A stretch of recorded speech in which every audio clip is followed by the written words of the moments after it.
engaging like that. I mean, he walked right in. He walked into a trap. His blink isn't ready. He should have realized that. I just don't think he knew that there were that many sentries there. Well, map number 4 here will be Deadwing. Pretty big map here. It's going to really stifle the aggression out of Super. Looks like even so, Stats has found out a way to stifle that aggression on a smaller map. Yep. So I don't think it's really going to come into play here. May see a longer one here on this big map. Yeah, maybe our only longer one. We might see a third Nexus made. Who knows, Valdi? Anything is possible.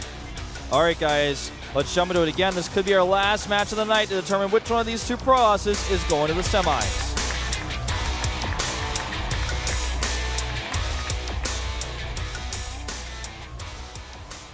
Up here in the top right, in the red, it is Super.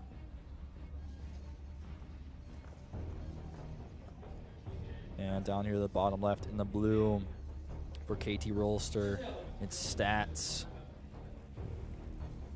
And a tough start in this series, but making a bit of a comeback here. And going into game number 4, they get cross spawns, which I feel works in Stats' favor.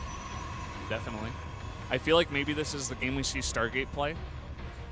Maybe see some Oracles coming out, maybe even Phoenixes. It's a pretty big map. Could definitely make that work to your advantage. Maybe even proxy Stargate wouldn't be too bad.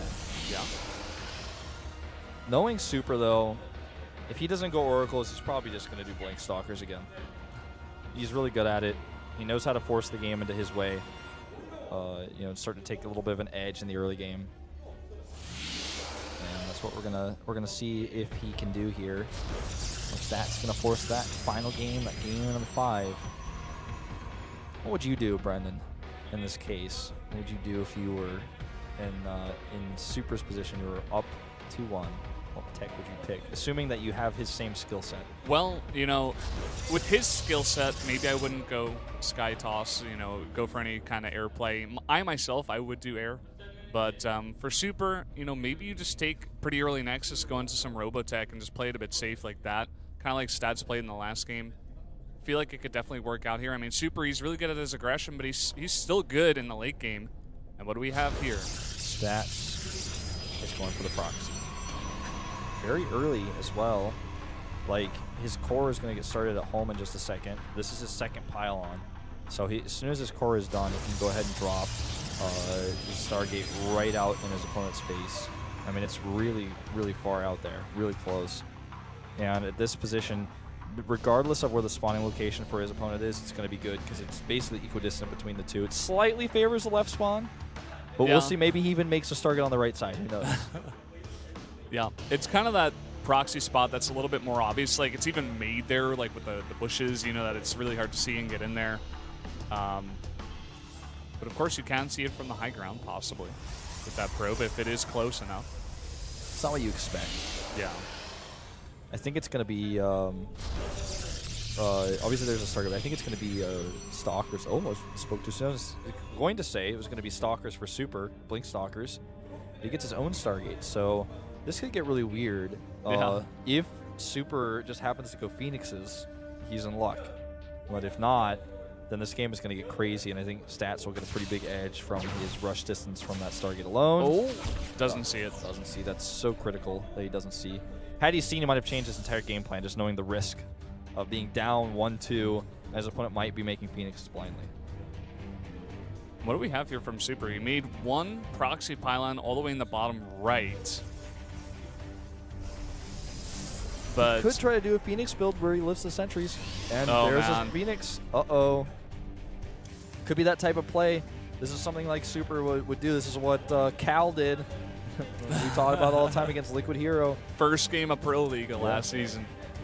So maybe that's what he's got planned here. He's adding 2 gates. I really think that's actually what he's got planned. He wants to do a lot of damage early with his Phoenixes. He did something like this actually in his winners match last time he played in the round of 16. And this Oracle is going to get shut down. It might get some kills on the first path, but it's definitely not going to survive. He's going to send that Phoenix beeline it right for the Oracle the second he finds out. Well, right now there's nothing at home, nothing at all. Okay. Oh, man. This timing is not terrible. It's not ideal either. Still hasn't seen it, though. Stats is coming in. And here we go. There's nothing for the defense. He's going to turn it around right away. He's got to run those probes away, but already 5 going down, and he's on the chase. Cancels both of his gateways as well. And it's just going to come over here now, finally kill this Oracle. How many kills in total did it get? Oh. He left the game without GGing. Whoa. He dropped, actually, in fact. Actually, he dropped. Hold your horse, everybody. Yeah, wow. Production freaked out because they can't see what you and I can see, but his PC actually dropped.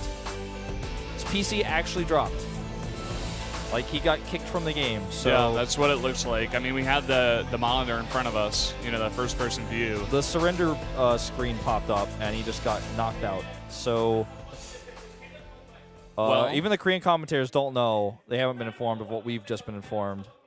Yeah, we have a special spot back here. We're able to see that kind of thing.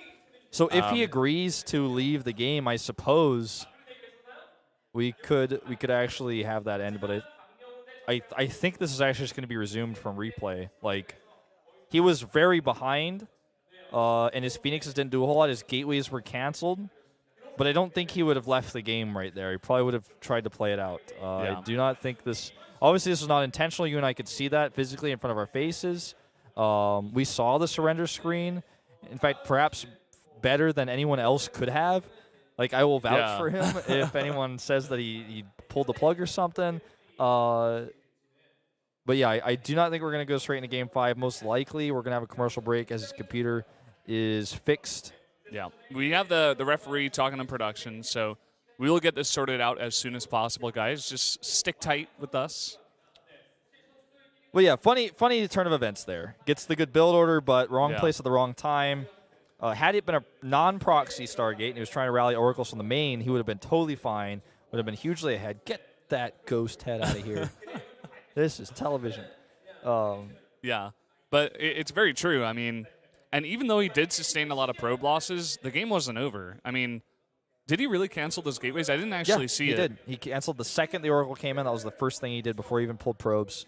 He knew that he was not going to be able to afford doing what he originally planned to do, so he canceled those because he needed to make a Nexus. And that was, I think, the right choice. Still lost a lot of probes, and had he tried to keep up with his gateways, he would have just never been able to afford to use them. So he just instantly canceled both of them, like control-click, and hit escape. So,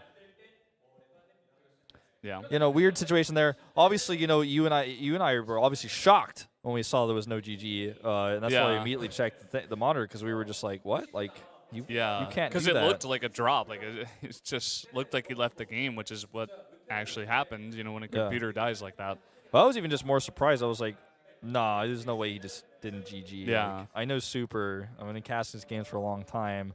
This is no rager. This is, in fact, nobody has left a game without saying GG in Korea that I can think of in StarCraft 2. Like, Korean, obviously Idra's might have been an exception, but yeah, I can't think of any Korean ever leaving a game without saying GG, with the exception